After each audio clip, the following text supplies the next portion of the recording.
It's up. Hey, yeah, we're up. Hey, everybody. Thanks for coming out today. We've got a special guest today, Rachel Miller. I do want to, welcome her for coming. So thanks for coming, Rachel. Thank you, Tyler, for having me. Yeah. I appreciate it. So some of you right now might be saying, hey, that's not the email I got. That's not what I thought I was going to get to see today. And, you're right. We accidentally sent out the wrong email. So sorry about that. But we're super excited about Rachel Miller of Moolah Marketing. Coming to talk to us no audio. Can I get confirmation on if we have audio or not, guys? If you can put that in the comment section. Let me see here. Good. There we go. Thanks to Alice. Thanks for confirming. All right. So we've got Rachel Miller of Moolah Marketing here with us today, and she's going to talk to us about building audiences on Facebook and everything that entails with that. I'm actually pretty new to that whole concept, so I think I'm going to be asking a lot of the same questions that you guys have, which is super exciting.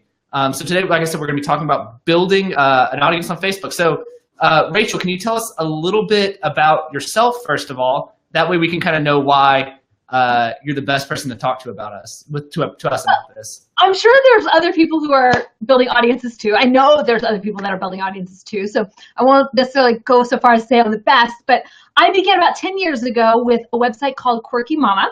And we grew that page to like 13,000 in like 4 years. And it was just kind of chilling out, stable, dead page. And then in 1 year, it's like, look, we need to build a Facebook audience. Let's see if we can do this. And we built it from 13,000 to 1 million fans organically in 1 year.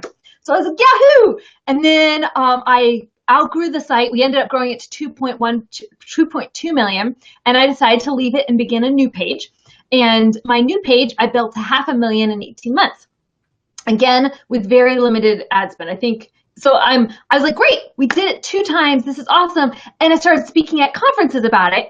And somebody said, well, the reality is you built Quirky Mama to 1 million back before there were a lot of pages. So you had like a big boost in Facebook's algorithm because there wasn't much competition. So it was easy and fast for you to build to 1 million because of the way the algorithm was then.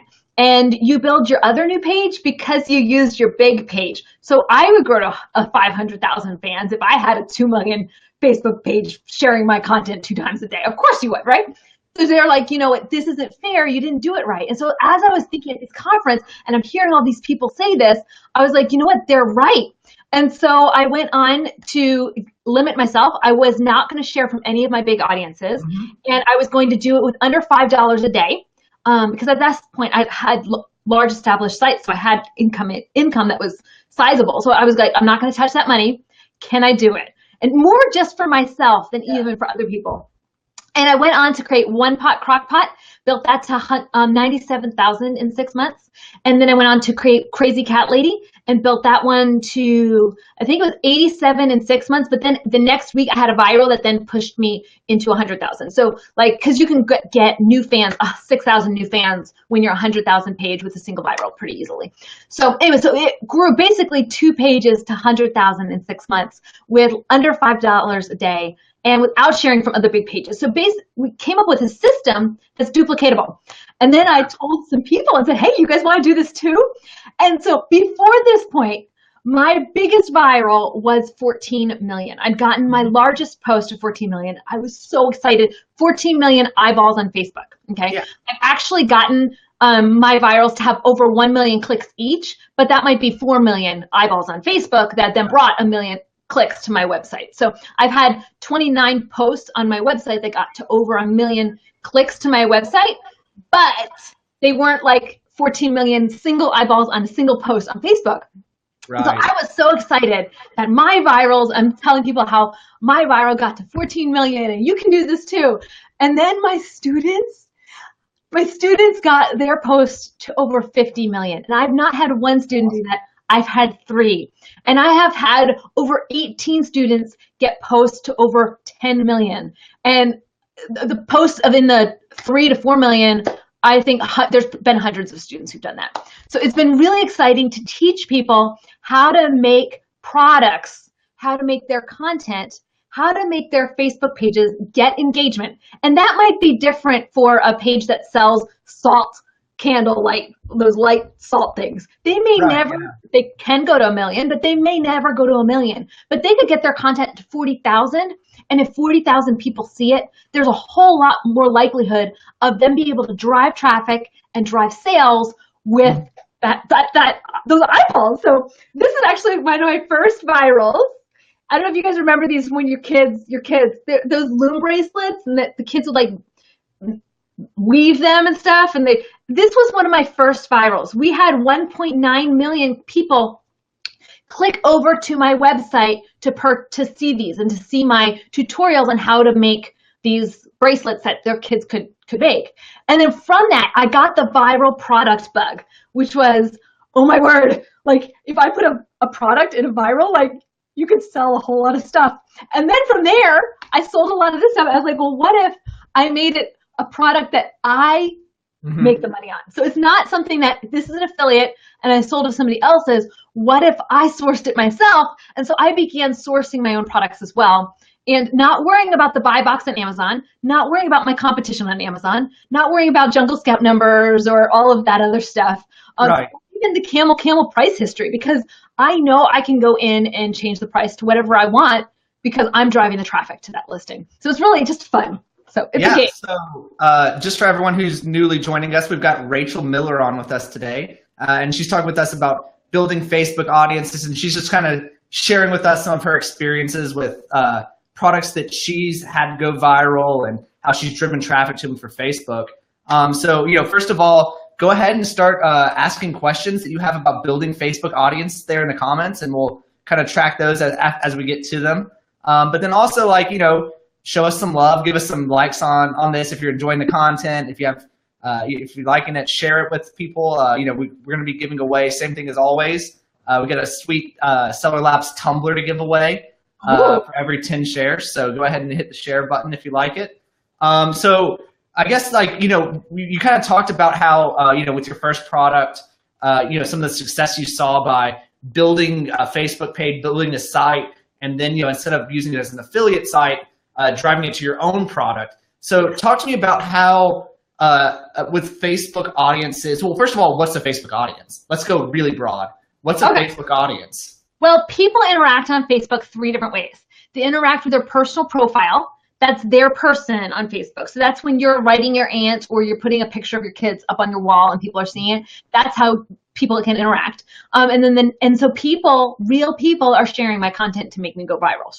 So one is your personal profile. The second one is your page. And this is where you can run ads and you can sell things. You're not able to sell directly from your personal profile. It's against Facebook's terms of service. So that would be my company page or my product page that I've created, correct? So yes, the next one's a Facebook page. Typically it features your product. Right. However, I've begun to realize that if your page features your product, which could be you, your coaching, it could be your products on Amazon, if it features your products, it's not going to go anywhere. It's going to die, and you have to pay for every eyeball because it feels spammy. And I've even had people in my course who are like looking in on the ad side saying, but wait a second, this only works if you're a content provider. I'm like, and so who's to say the salt light guy can't be a content provider, or the pool parts man, or the golf course owner? Or, I mean, we've got so many people. There's a lady in our site who's making hand embroidered ribbons come back. Like, this is not a thing that's popular, and she's making it become popular again using a page because she's speaking to the audience. So anyways, so the second way, first is your profile. Second one is a page. The page you're allowed to sell from, you're allowed to have a shop on. You can make events, which are like, hey guys, there's a sale going on. You can drive traffic to a store, physical store. You can drive traffic to like your online store. You can drive traffic to Amazon. You can drive traffic to a drop shipping of Amazon, so you get an extra $1 per sale, and drop ship it to yourself. Drop and ship it to them. You can. The next way that people interact is through a group. So those are the 3 ways people interact on Facebook, and I tend to work mostly with pages, but a lot of my tactics also work in groups. Okay, cool. All right, so now we've got. We have a kind of understanding of what an audience is on Facebook a little bit. Now tell me, like, how as an Amazon seller, as someone who owns a product, what's kind of your strategy? How can I utilize what's your tips and tricks for utilizing this if you're an Amazon seller to use a Facebook audience? Yeah, if you're an Amazon seller, you want to ask the people that are buying your product, what do they like about themselves and what do they want the world to know about who they are with your product? So this pen, this could be just a pen, and I could be selling a pen, but what it is really is the type of person that's going to buy this pen. So this could be a teenage girl who's trying to make her locker look really cool with all these hand doodles that she does. It could be a pen it's gel and metallic, so it could be like they're into making fake henna tattoos on themselves with metallic gel pens. You want to think about who is going to be using this pen and make them look really good to themselves with this pen. Right. So this pen is typically purchased, it's one of those metallic pens, by teenage girls. So you're going to want to do something that's attractive to that demographic. Telling stories. It's right? Telling the story, and it's telling the story as if your reader is going to do it, because you're really making the content for them to share. So you're like being super lazy about it. They get to tell their story about when they decorated their arms with their pens, which every teenage girl is doing right now, using your pens as the story. Right, exactly. So Brandon asks, and we're kind of segueing into this, what's the best strategy for a pre-launch of a product to get viral engagement for a launch? Oh my word, guys, this is so cool. One of my students in my course, she got her product 2 weeks before it was to be launched, to not be just Amazon's #1, but to be in the top 100 of all books being on Amazon. She did this 2 weeks before it was listed, and she kept that spot as it was being listed. So you do know that as soon as it was listed, she sold out of all thousands and thousands of copies that they had. Like, it was really, really amazing. So yes, this strategy, what you want to do is create some buzz in almost a community around the type of person who would want to buy that product. So for her, it was kids who have have a lot of temper tantrums because they're sensory overload, okay? None of us who are parents here have 5-year-olds who have like ballistic, crazy, off-the-wall temper tantrums. At least, you know, I do, okay? My kids do. So in that moment, she's speaking her book to those moms who are having ballistic, crazy temper tantrum people and saying, hey, I'm your friend, I'm behind you, I'm 100% behind you. Let's talk about how our kids are super kids, and how here's a worksheet that's in the book. I'm going to give it to you in advance that's going to talk to you about how your kids are super kids. Here's a t-shirt that when your kid's having a crappy day, you can say, here's your t-shirt, you're going to be courageous today. And it's a shirt that says courageous. She had them buying merch for her product. So she had a whole merch line for her product. Let me see if I can find one of them ready. Oh, here's one. Here they are. So here's some of them. She sent me some as a thank you. Here's some of the merch she had her people buy. She didn't give it to them for free. She didn't do giveaways. They were buying merch for her product before it ever released, because she created an audience who desperately wanted and needed this product. And as she was creating the product, she asked them, what are you looking for? What kind of things are important to you? What would your kid wear to school? Oh, your kid wears these bracelet things. Okay, I'll make sure that that's what we have for you to buy. She has fidget spinners. Everyone at Amazon tells me they can't. Oh, is that better? Richard's like, slow down. I do get a little animated. It's okay. It's an exciting topic. Best of us. Yeah. I get really excited. Sorry, guys. I might be a little bit of a firecracker. So anyway, so she asked them what they wanted and then sells it to them. So I've got Amazon people who are telling me they can't sell fidget spinners. And this gal, she can't keep fidget spinners on Amazon shelves, because as soon as she puts the link up, her store runs out, and then she's running out of other people's stores. And so she puts another affiliate link up of other people's products of fidget spinners, because she's speaking to them. She knows exactly what kind of fidget spinner they want, what colors they want, what kind of name they want on their fidget spinner. And so she sells fidget spinners, these, and she's totally cool with me telling you, t-shirts, and then she has a line of books. Right. So I think what we're kind of getting at here is, it's rather than finding out what the market demands, you're finding a niche of people that you can relate to, and you're building not only an audience but a community around that. And so it's not a something that you can do quickly. No. Correct. It's something that takes some concerted effort, and it takes the right person for the right community.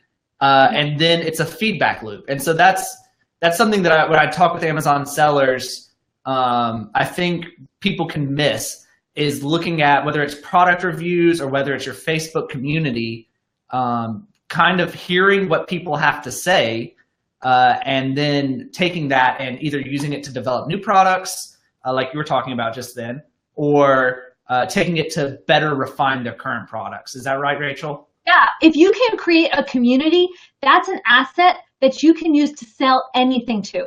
You're not stuck with just your one product. You get to sell anything you want to them and anything that they want. And it's not as much selling at that point, because they're saying, I want this. We want to have that on a bracelet because that's what our kids wear to school.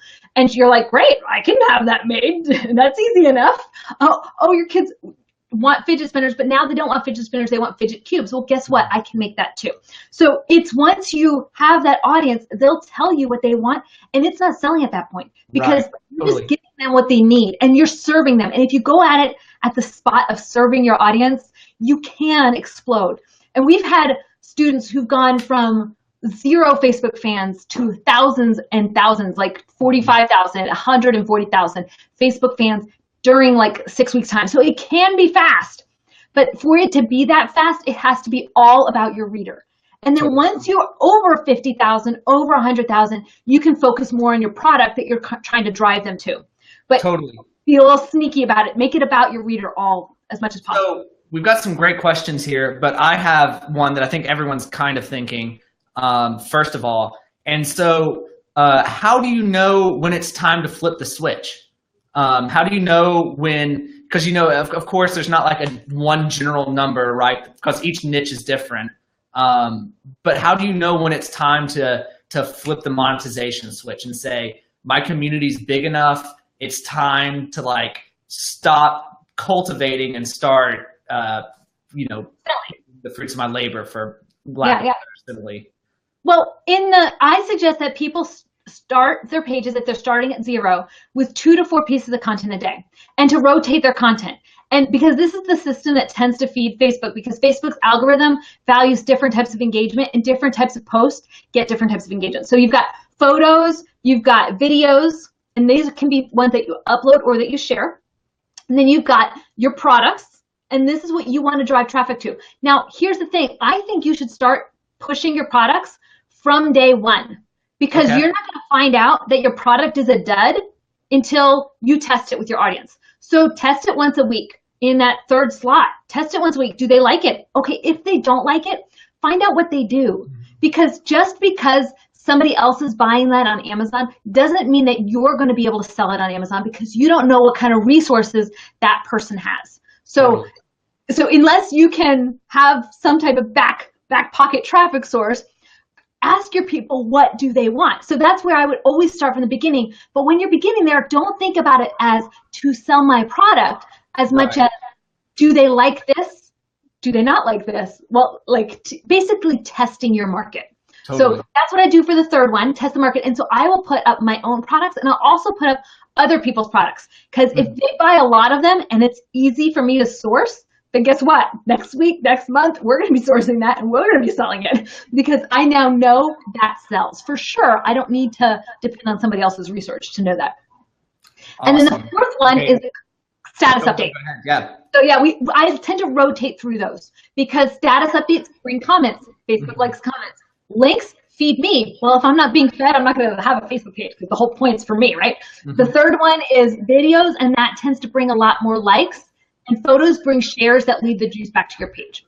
Awesome. And so just for anyone new who's joined us in the last couple minutes, I'm Tyler Henderson. I'm with Seller Labs. This is Rachel Miller. She is with Moolah Marketing. She's talking to us today about building audiences and community on Facebook, and then how to take those and monetize them on Amazon.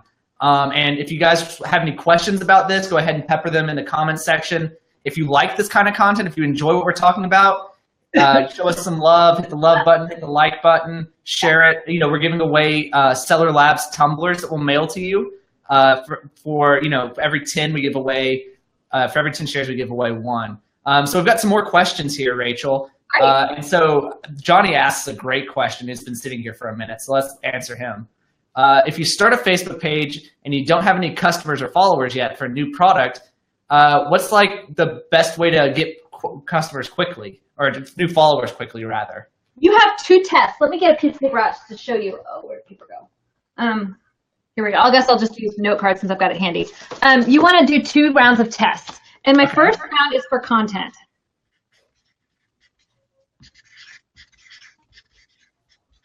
Okay. So I'm going to test first for content. I'm going to put up 4 different pieces of content. And I'm going to target them broadly to my niche. And I'm going to try to have different messages on each one. Because I don't know, just because I think I know what moms with babies want. It's been a couple years, and I'm not exactly that person anymore. That's my avatar, that's my buyer, right? So even if, like, I consider myself to be a geeky mom, okay? And so I would think, oh, this science chart with the whatever is really cool. Just because I think that's cool doesn't mean other geeky moms think it's cool. So I need to test my content always. So I'm going to put 4 different pieces of content up with different types of messages. And I want to boost them all to the same exact audience. And I always use boosts. I know a lot of other marketers say, well, there's no conversions with boosts, but I don't care about the sale. I care about building an audience. And I'm caring about building that person who's going to be engaged on my content, not just today, but tomorrow and the next day and the next day. So I don't care about a one-time sale. So that's too short term. Like, oh, I'm in it for the long haul. I'm capturing you for life, man. Okay, so I create 4 different pieces of content. I find out which ones convert, as in people like the content and I can invite them to like my page. And then, because that's a person that's proven to click. So a person who's proven to click is going to click on my content later. They're probably even going to click to buy because they've got that clicking part down. Like my husband doesn't click on anything, so he's not buying anything.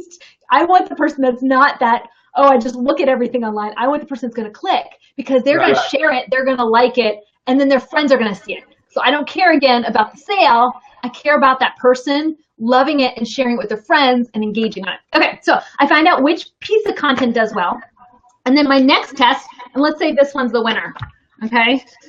So that's the winner. Now I'm going to do that type of content. I'm going to do 3 more posts of that content. And this time I'm going to boost to an interest, to different interests. So either the same piece of content or the same piece of content 3 different ways, but I'm going to do different interests. So this interest is going to be interest 1, interest 2, interest 3.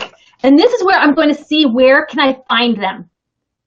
Where can I find the person that's going to be most likely to click on this? Because just because I think geeky moms hang out at zoos and the local like children's science museums, they might not actually hang out there. They might actually all be soccer moms too. You know, I don't know that. Just because that's where I hang out doesn't mean that that's where they hang out. So this is where I test and I find which one's a winner, and I always have that one running, and then I try to make another test and see which one can always beat my previous test. And that's how myself and other people in our course have gotten likes for 2 cents each. We've gotten engagements for 0.0003 because, like, literally less than a third of a penny. I mean, it's insane because you just always reach to find out where they're the most passionate with the content that works. And Liz says, what is an interest? When you're in the ads manager, you can pick different things to target. You can pick demographics. Like, you can pick mom who's 35, or you can pick mom who's 35 and who says that she likes the symphony and that she enjoys wine, and you can pick these interests that she has. So I find interests are a lot more passionate than the demographics. So I tend to use interests when I'm targeting my ads instead of demographic, because demographics only shows one part of who someone is, whereas interests show all those facets of what makes someone fall in love with your product. So this is my Oh, go ahead. Yeah, go ahead.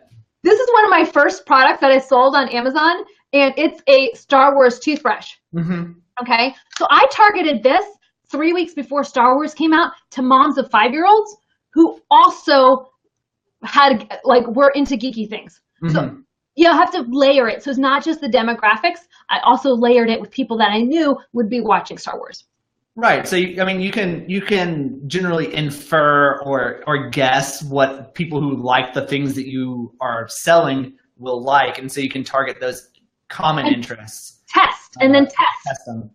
And so that's something that you need to be doing always as a marketer is saying, hey, if we know this, what do we know about this? And let's test these two things and see if they match. And if they don't, then you try something else.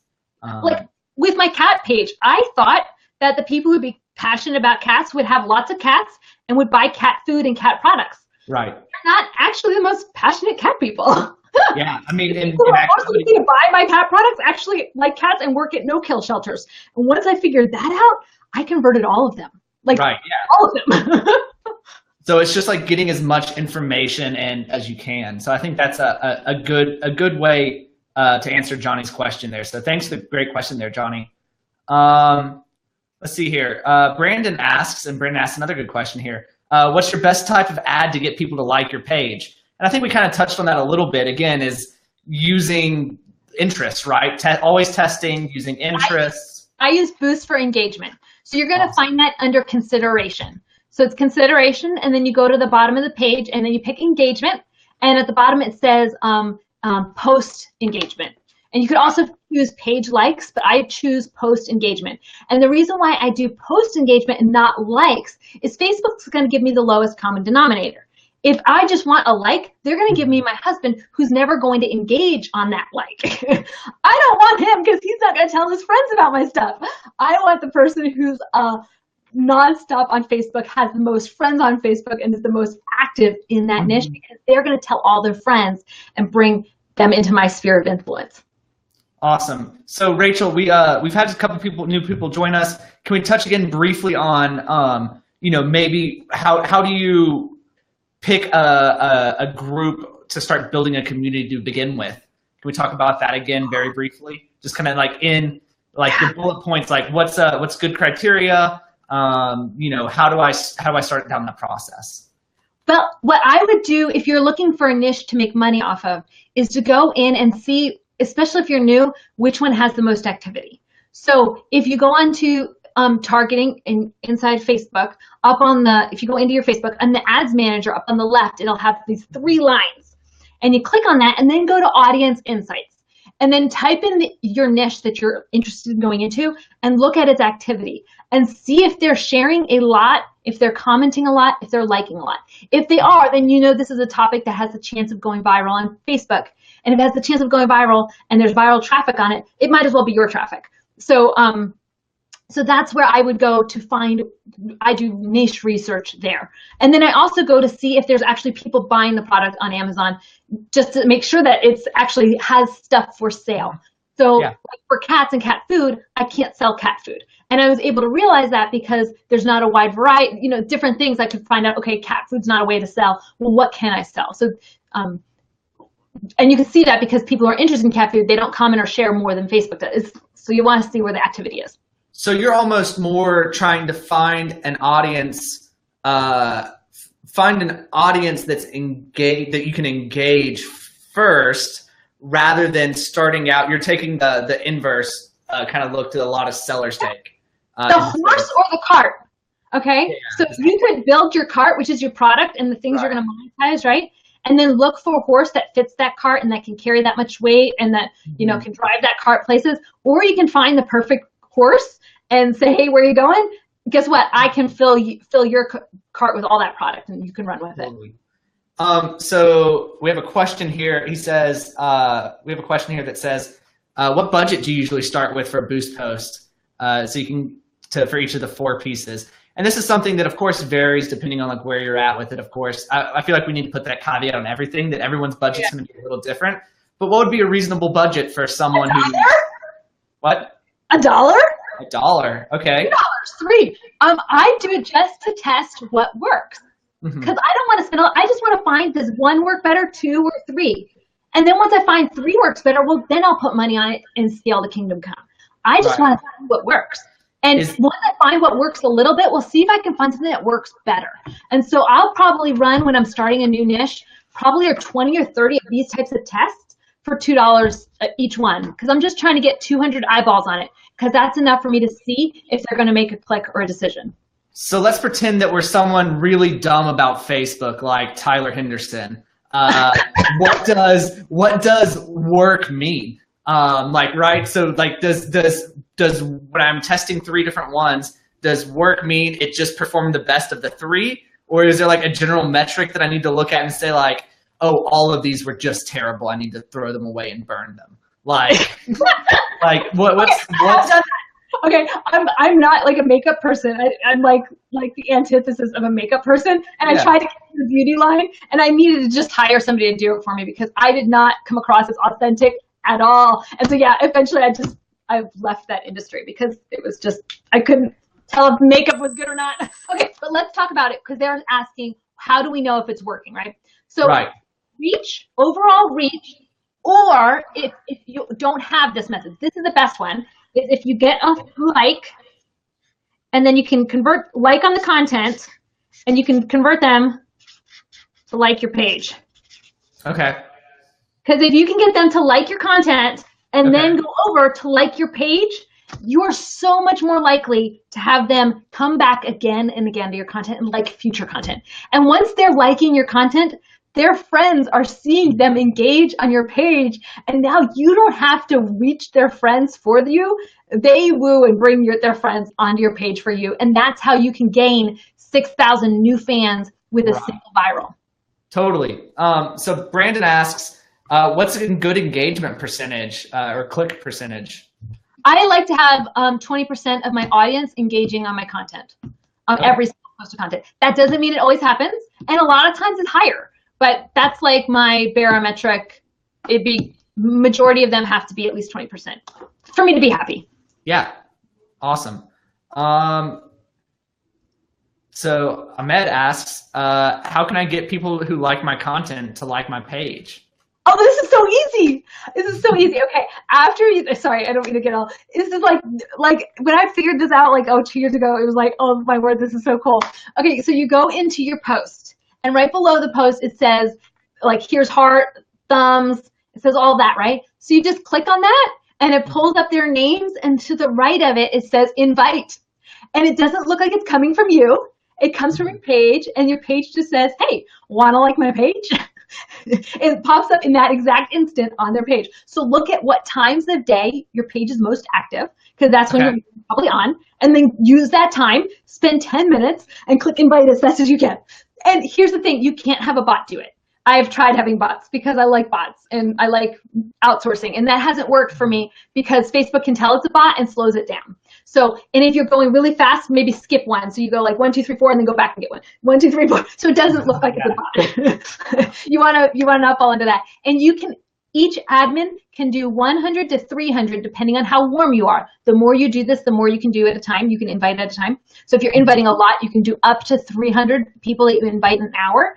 But everybody has a max cap of 500. But it's per admin. So you, your husband, your grandma can all hit invite for 500 people a day. So that's how you can get 6,000 likes, because I had my daughter, I had my husband, I had my neighbor's account, and we all just sit and hit invite for a little bit. And I mean, it's only like 10 minutes. Say, hey, can I borrow your phone real fast? I need to go invite some people. My neighbor's like, what, you crazy lady? What are you doing with my Facebook account?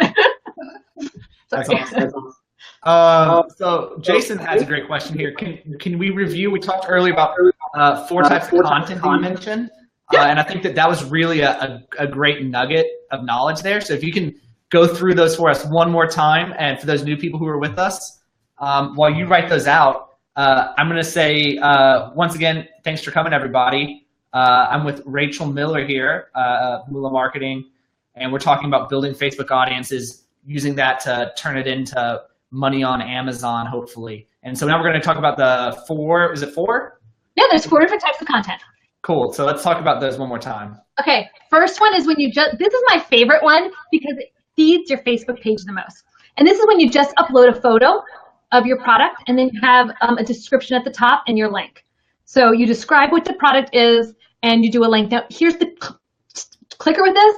You don't want it to be about you. You want it to be about your reader's experience with this. So it could be something like, I can't believe it, this doesn't work. And you know what? People buy it.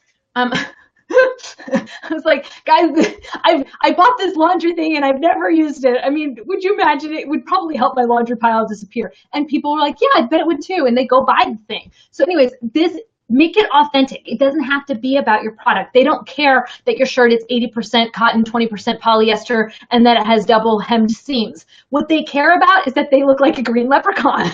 So anyways, so make this about them, and then you have your link, right? Okay, you can have links and it's fine. The next one is a video. These are something that you upload onto Facebook or you can share. You can also cross-post a video or do it live. So there's different types here. And then, so that's a video, and this also feeds your page. However, Facebook made it an extra click now to feed your page. So it's not as helpful as it was, say, 3 weeks ago, because Facebook loves to change things.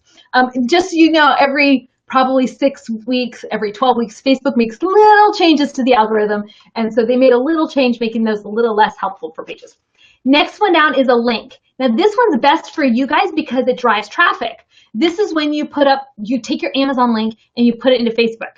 But we've all seen what happens when you do that, because the metadata that pops up, which is those words that go below the screen and the picture, those are predetermined. And they're ugly as all get out, and they don't make any sense to your reader because the way you write an Amazon listing doesn't make sense to a buyer, right? Okay, so those don't sell. I would strongly suggest not to do this kind of post. And then the next one is a status update.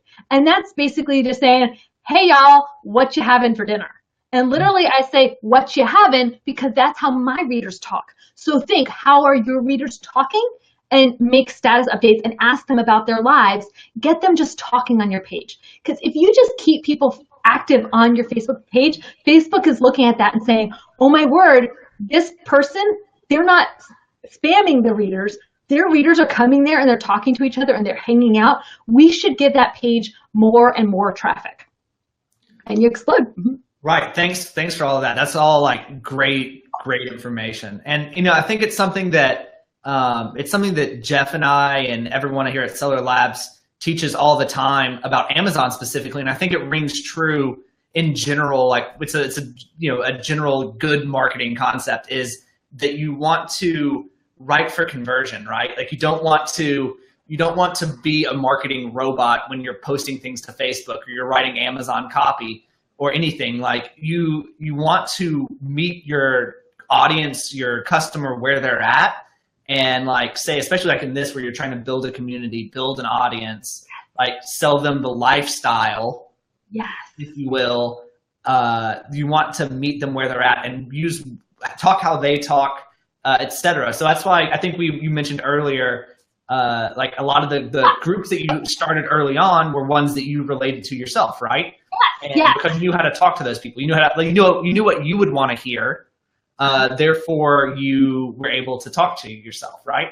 Yeah. But my last two audiences, my crazy cat lady and the crockpot one, I actually don't cook and I don't have cats. So both of those I did intentionally to see if I could like basically handicap myself. Can I still do this? So these methods do work when you don't know your niche. You just have to spend that time to get to know your reader and to listen to them. So if they start arguing with you, making it sound like this is not authentic content to them, then back off and say, okay, you know what, cat food, you guys don't do cat food. Okay, like not going there. Cat people don't like cat food. Did not know that was the thing. Okay, do now. And so a lot of it's just being exploratory, finding out what the audience that you've built or are in the process of building want and don't want. And I think that's often lost. So give us a couple quick tips. We touched on this earlier about how you say that the best time to start monetizing is from the beginning, right? Like you're not monetizing, you're testing your audience to see what they will buy. Right. And then without even knowing it, you're going to be monetizing. Right, exactly. So can you give us like a couple quick tips about that and like your process with like exploring and trying to figure that out as well? Well, I have a ninja trick is I take their email list and I have a VA from a different country usually and not connected to my Amazon account, run them through wish list. Because if they're connected to my affiliate account, then I don't get ever credited with their sales. So I have somebody else run them through their wish list and then find out if they have a shopping cart full of products. And if they do, then I find out what's in their cart and I sell it to them. That's one of my ninja tricks. But there's a lot of different tricks that you can do to find out what products people want to buy. If you're listening to your readers, they're going to tell you exactly what they want. Yeah, that's a great, a lot of times I've talked to a bunch of people who have had communities like this, just, you know, like Rachel, who have taken the time to like really build and cultivate communities on, Facebook or wherever. And a lot of the times what I've heard is, you know, if you just listen, they're going to tell you what they want. Like people will approach you and say, hey, I want a t-shirt that says this, or I want you gave the example of the wristbands. Say that. So like, I mean, do you get approached a lot in all of your groups, like from people like wanting or saying or sharing products you could sell? I'll do a status update and say, if your day was on a t-shirt, what would it say? Oh yeah. And guess what? Now I have merch shirts. I take that whole file and say, hey, merch man, make t-shirts with all these slogans, please. And then I take those t-shirts and I put them up in the square of 4 and say, which one's your favorite? Like, I need to pick which one to buy. Which one's your favorite? And then they tell me which one's the favorite. And now it's been up there twice. And now I sell it to them. It's like, I don't mean to, like, it's not like it's not work. It is work, but it's definitely not as hard as people are making it out to be. Totally. If you have the audience. If you don't have an audience and you're starting with the product, it is a little harder because you all have to think about who will buy this product and who will love this product instead of collecting people and loving on them and saying, hey, what can I do to love on you more while you're buying from me? Right, exactly. So do you have any tips for anyone who has a product already? So let's say I already have a product that I'm selling on Amazon. I want to start building, I don't necessarily want to do a page just for this product, but I want to build a page that I can sell this product and the line I'm trying to build out. What are your tips for them? I would start with your interest and I would put that product in front of every interest for $2 and just see which one gets the most engagement. Because you're going to, oh, sorry, my camera just went down. You're going to know then if that had got a lot of engagement, you're going to know that these people are more interested in that product. So then you can build an audience in that interest. But then I would start with your product and I would do that same tests.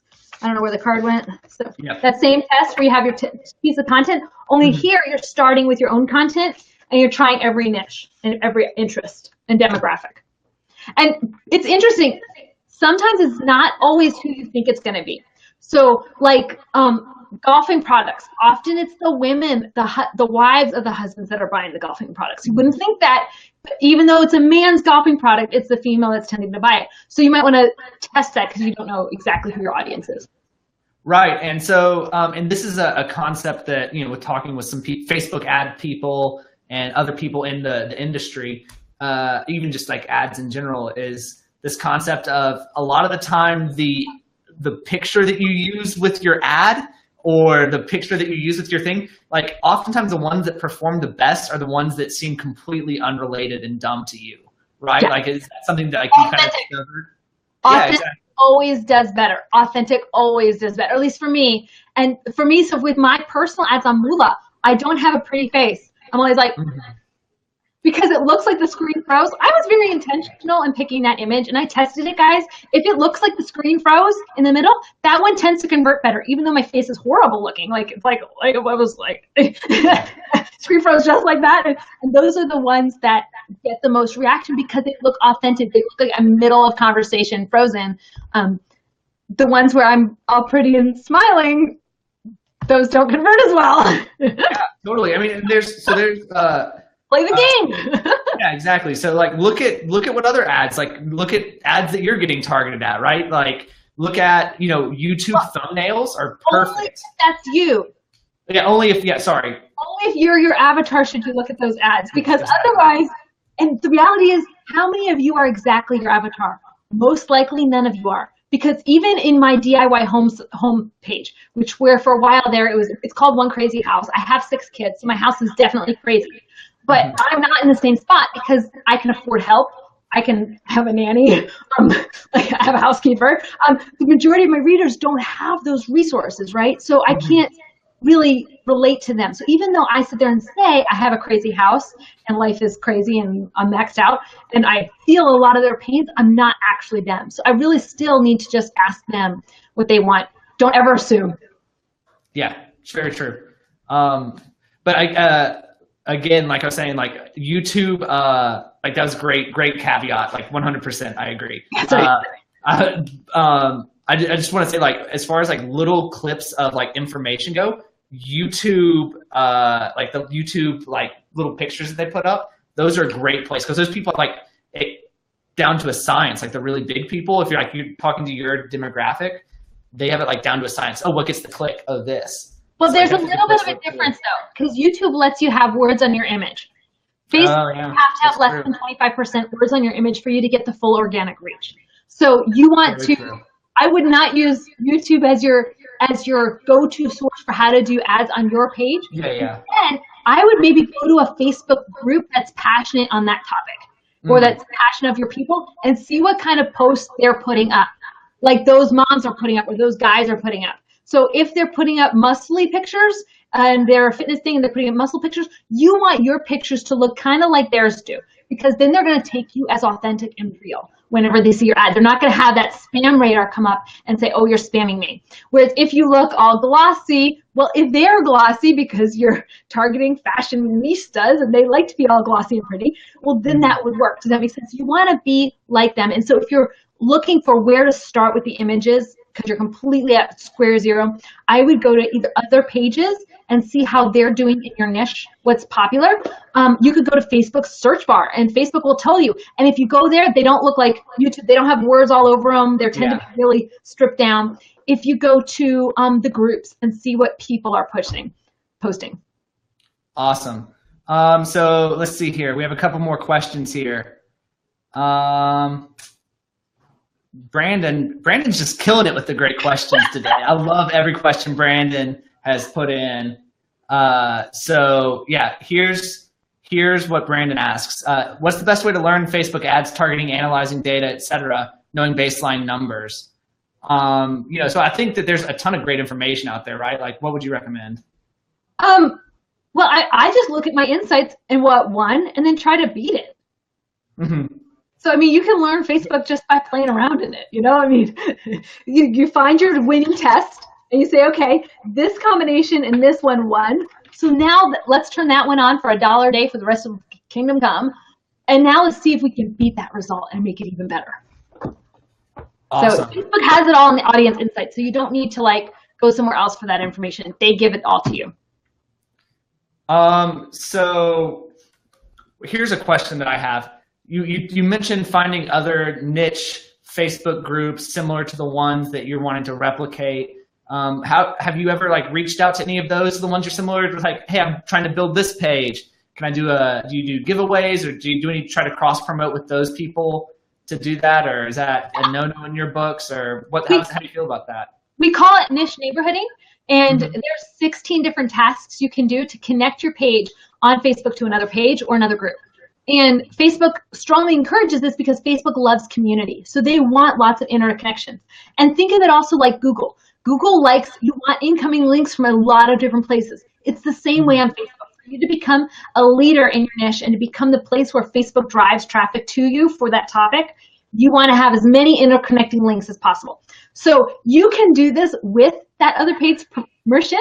Like, hey, why don't we get together and we both share a post, and we both tag each other, and we both do these 3 tasks. So we look to Facebook like we're connected. So when one person likes one page, our content will also appear on that page, their suggested feed.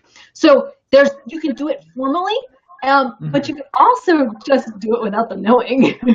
So I niche neighborhood with all kinds of pages to grow, and they don't know that I'm doing it, and I don't care. That's true, because you can also. So you can target a public page, right? You can build a lookalike audience. Can you talk about that for a minute?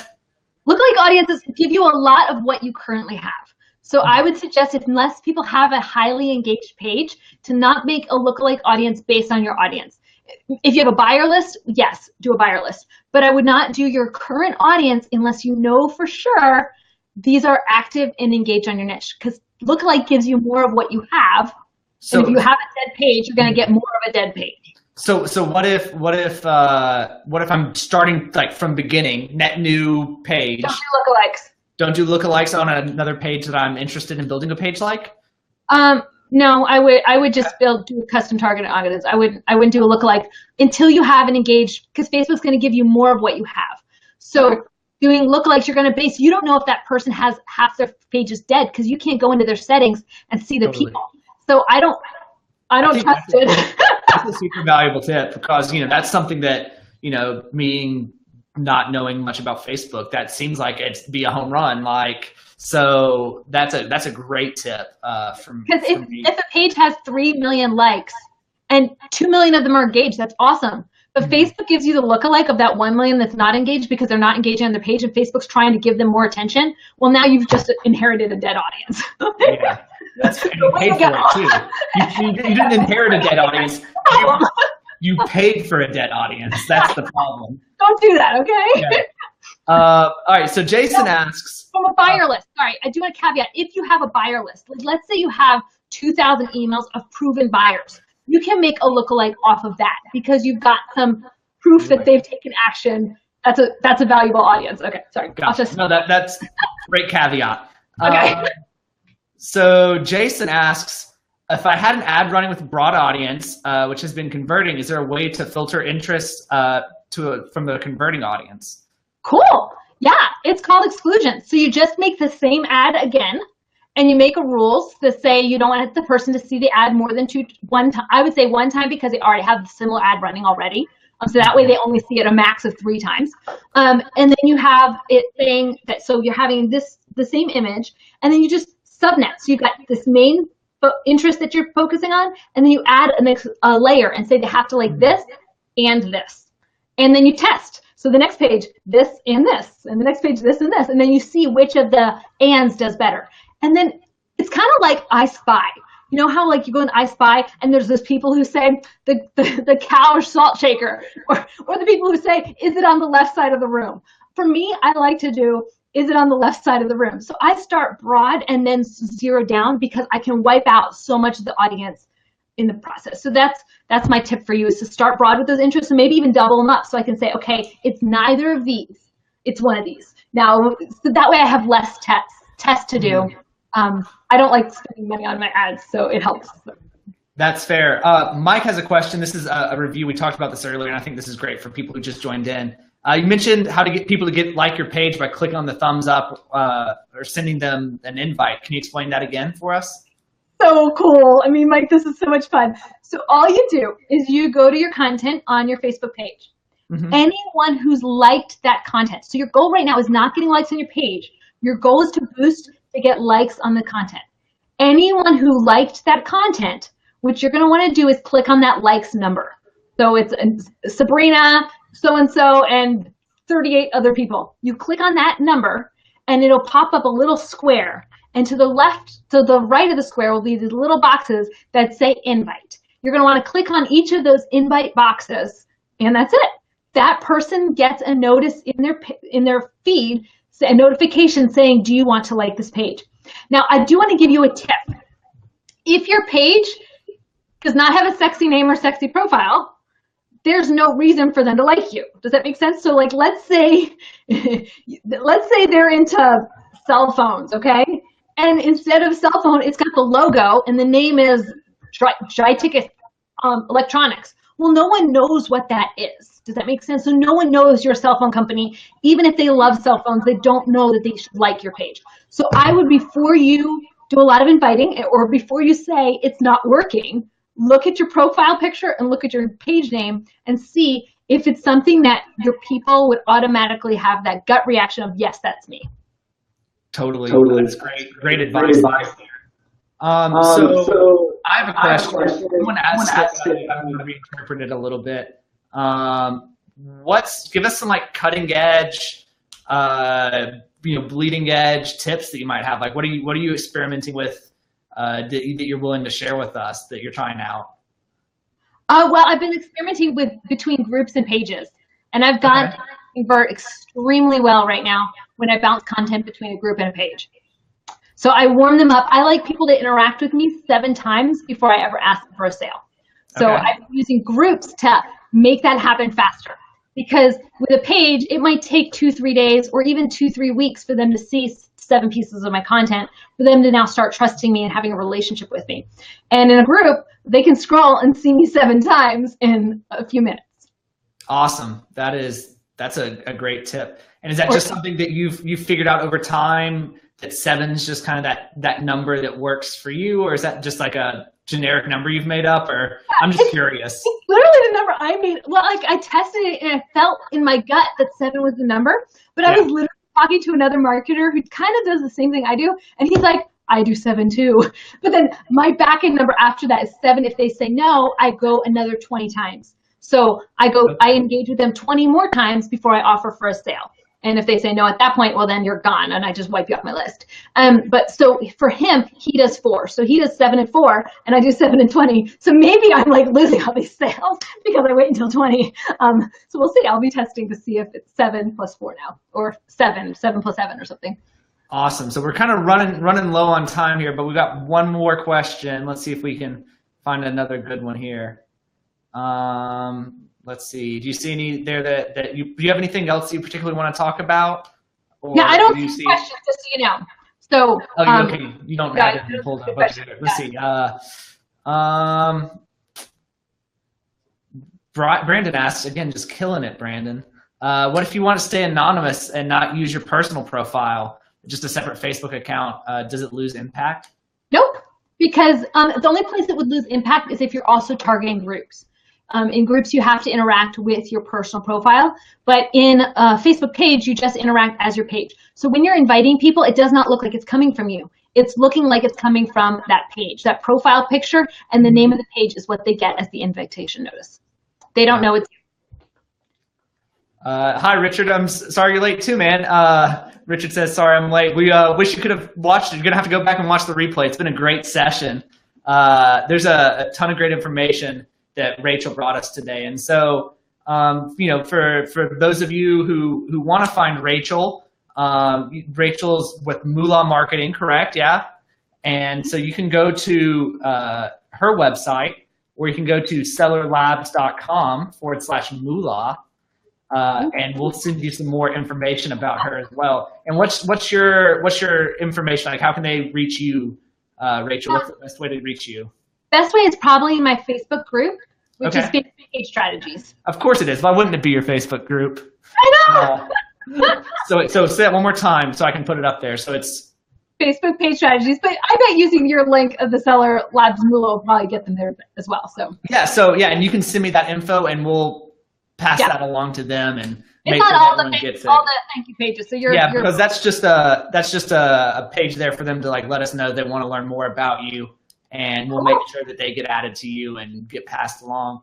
But thanks so much for joining us today. I had a lot of fun. It was great having you. Thank you. I appreciate it. Yeah, and you guys in the comments, thanks for coming today.